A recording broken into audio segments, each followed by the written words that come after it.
सदर मुमलिकत डॉक्टर आरिफ अलवी शौकत खानम अस्पताल लाहौर पहुंच गए हैं। सदर मुमलिकत इमरान खान की अयादत करेंगे। मजीद तफसीलात के लिए बात करेंगे डॉन न्यूज़ के नुमाइंदे नुमान लियाकत से। नुमान बताएगा क्या अपडेट्स हैं, क्या मुलाकात का आगाज हो गया है?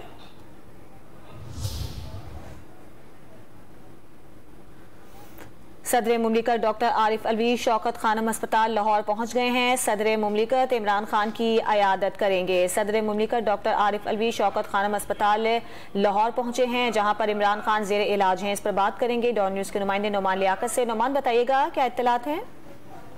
जी बिल्कुल, जो सियासी सरगर्मियां हैं वो शौकत खानम अस्पताल में जारी हैं।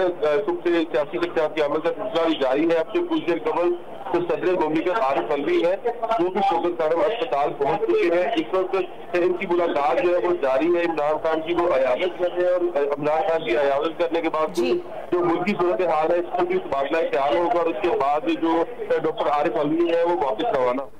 नुमान लियाकत, आपका बहुत शुक्रिया।